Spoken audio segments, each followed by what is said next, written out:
It's November of 2024, and I don't think I've ever seen my country so divided. I am speaking to you from one side of that divide, but there are people that I care deeply about on the other side. This episode is a continuation of this practice we have been discussing, of shifting our focus from the world we have to the world we want. Human imagination has always been crucial to constituting the world as we know it, and using this imagination intentionally is powerful. I understand that not everybody is ready to move into this creative space, and that is okay. I'm here to hold it for you until you are ready. A key theme that comes up for me whenever I'm dreaming of a better future is the restoration of relationships. Humans have become isolated as a species, and we have become increasingly isolated from one another. In this isolation, we are incredibly vulnerable to divisive tactics.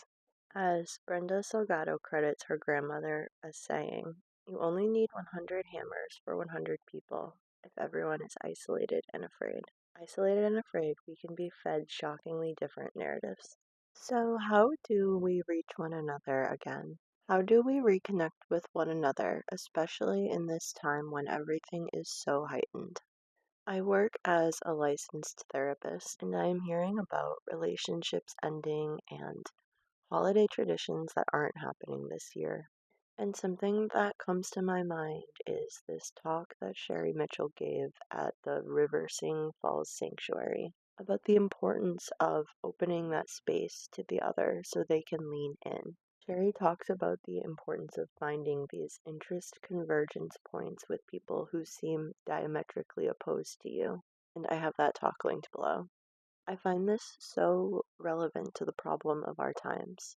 How do we reach one another again when there is so much stacked against us? So many looking to capitalize on this division and keep it going. We have to put in the effort to find those little bridges that will lead us back to one another. So, I have a few ideas to offer about where we might find those bridges. Here are some of these interest convergence points that I see. The majority of us can find common ground in these things and use that to begin to rebuild our connection with one another. Number one, we want our children to be safe. We want children to be fed, have access to clean water, to have shelter, and to be safe from predation and violence. In general, we can agree that those would be good things. Speaking to one another, mother to mother, father to father, is one thing that helps us to remember how much we have in common. Of course, not everybody has children, and that's okay if this doesn't apply to you. I have other ideas for you coming. But when I became a mother, a bond was formed with all other mothers. And through that bond, we can feel the unbearable pain of being unable to protect our children. I have nightmares in which I am trying to save my baby and escape war, or protect my child from genocide. We can all imagine the horror of these injustices. We can agree we all want our children to be spared. Number two, we want power returned to our local communities. We can agree that food, water, and energy sovereignty would be ideal. We all want to gain our independence back and stop putting so much power into the federal government or destructive corporations to control these sources of our survival. Number three, we want stronger community ties. We want neighbors to help one another after natural disasters, fires, or other devastations. As natural disasters undeniably increase with climate change, the majority of us want to support each other through that. We want to have actual relationships that act as our social safety nets instead of outsourcing our care and inflating the cost of care by funneling it through the federal government. We want to be able to rely on one another. As I always say, humans are social creatures. We really value being in relationship, and this is how we have survived as a species. More and more examples of the value of collaboration and cooperation have been emerging. Number four, We want to be able to trust our medical systems and to separate healthcare from marketing and shareholders.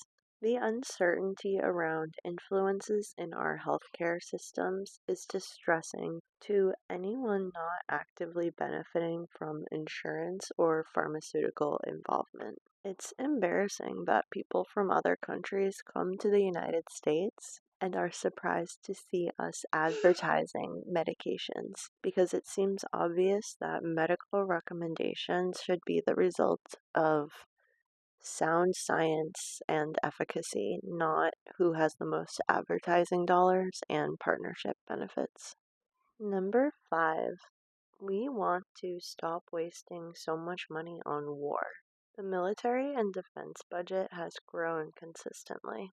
War is devastating and should be avoided except to stop the flow of harm. We can agree that none of us would choose to send our children off to war. We can agree that it's wrong to tell a bunch of 18 to 19-year-old children that they're going to protect their country than sending them to die over oil. The United States has a long history of sending poor boys to die over oil, with 25 to 50% of the wars since 1973 connected to oil interests. Makes me sad too, Caleb. We can agree that the millions, if not billions, that the government overpays to private war contractors on our dime is sickening, especially when you start exploring the kind of scummy things that these contractors will do to keep war and therefore their business going. Number 6, we want to stop violence in our homes and our communities. Even perpetrators of violence suffer. It is damaging to the soul and to the human psyche to hurt others, especially those we love. Experiencing violence in the home interferes with our ability to thrive and access the creative and executive power that is innate in all humans.